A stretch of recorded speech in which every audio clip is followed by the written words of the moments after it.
The ruling establishment has a lot of, they will stop at nothing to complete their toolkit of control, right? So one of the things that has been missing from the toolkit of total control has been quarantines and curfews, right? Mm-hmm. So now, welcome to the new world in America, where to get on a bus, to go through a subway station, if you think that the procedures at the TSA are onerous, right? Guess this is coming to a bus depot near you. It's a more invasive way, and the ruling class needs this because, let me say, if the ruling class ever saw wide-scale civil unrest, you'd see an Ebola outbreak in America right away. Okay, so this is, what you see is that Ebola is another tool in the toolbox of the ruling class repression, control. Yeah, to keep down absolutely, repression. positively, 100%. This is a tool. Right. Ebola doesn't just magically start spreading. Mm-hmm. And then we have this doctors that come back here. The white people, of course, live. Mm-hmm. The two whites who got it survived. All the black people that get it die. Right? It's very possible that these one of these NGOs over there is going around with a veil of Ebola or spreading it from a small plane onto villages. The point is to get hundreds of thousands of people infected with it and create the next phase of control. Now, one of the things I'd like to show to back up my my claims here. Here's a document from the Rockefeller Foundation.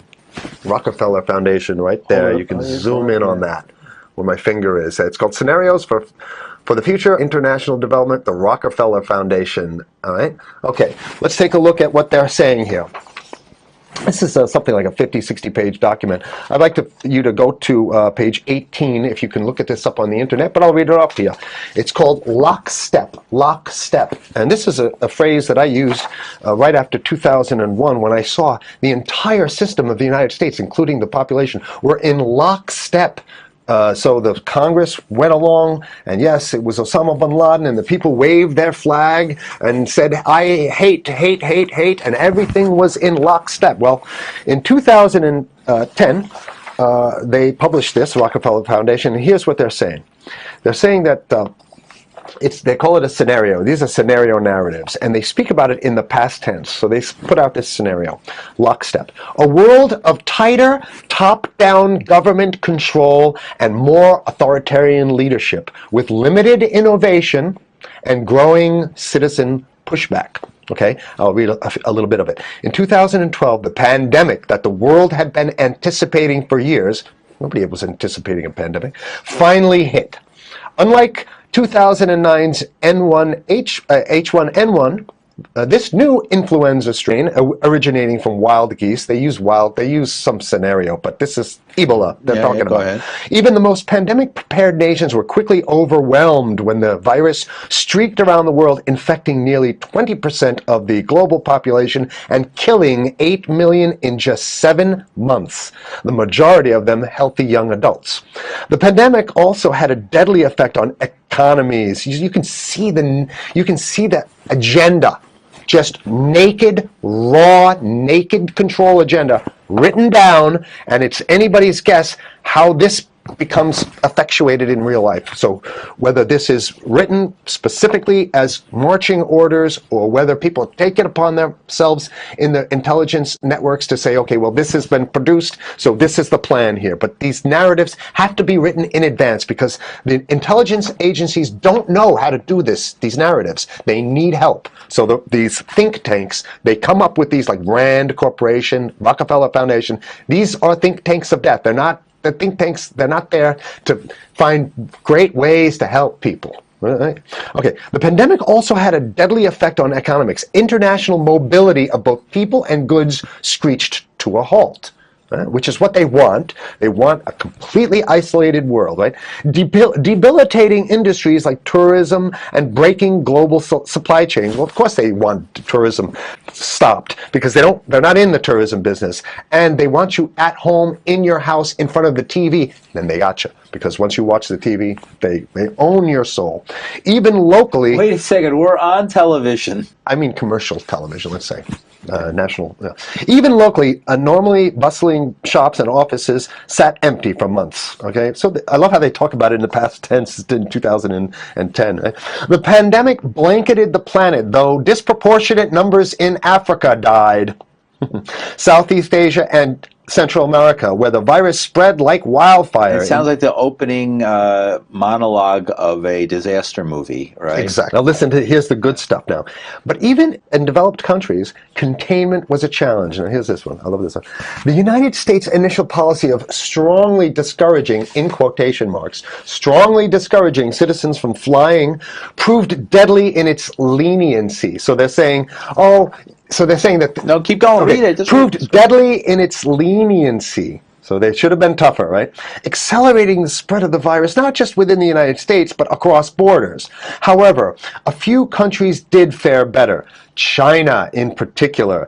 The Chinese government's quick imposition and enforcement of mandatory quarantine for all citizens, as well as its instant and near hermetic sealing off of all borders, saved millions of lives, stopping the spread of virus far earlier than in other countries. So the message is here is we have to look towards the Chinese, the oppressive totalitarian Chinese regime as an example of what we need to be doing here. And of course, the ruling class here loves the Chinese regime because they have demonstrated to the ruling class the most efficient form of capitalism, which is authoritarian capitalism. So we have capitalism, but unfortunately we have this veil. I get it. We have this veil of democracy. This is very interesting. This is continue on. Okay. China's government was not the only one that took extreme measures to protect its citizens from risk and exposure. During the pandemic, national leaders around the world flexed their muscles, flexed their authority, and imposed airtight rules and restrictions. You can see the agenda. Go. Okay. From the mandatory wearing of face masks to body temperature checks at the entries to communal spaces like that's what's happening right now. Yeah, but soon it's going to be like body. It'll be at the subway. Yeah, is that what you're saying? We'll be going through this in the subway to get on the buses and the subway, absolutely, things positively. like that. And what this means though is don't think about having a cigarette, a joint on you, or basically you can't. This is a dragnet for everything. So if in order for you in other words, just like with stop and frisk, this is ultimate stop and frisk. This is the ultimate cavity stop and frisk, cavity search kind of thing. All right, so during the pandemic, national leaders around the world flex their authority. Now there's some good stuff. Listen to this. And even supermarkets, they want body checks at supermarkets. Okay, so basically what they're saying is they're building a system where every move you make, you got to go through them. You can't get food. Well, how about if you go to the farmer's market? Right. Here's the good stuff now. I mean, it just keeps getting better. Even after the pandemic faded, this more authoritarian control and oversight of citizens and their activities stuck. And even intensified. That's the whole point. So they're going to get rid of... Didn't that happen already with 9/11? Of course. 9/11 was how many, 14 years ago? And we still have all these draconian rules. So they're going to put the body cavity USA, searches Patriot, and all that stuff. That's right. So in order to get to a supermarket, you got to have a body cavity search. And then when there's no more Ebola, well, you know what? We kind of like this way because we have an complete infrastructure of a control grid.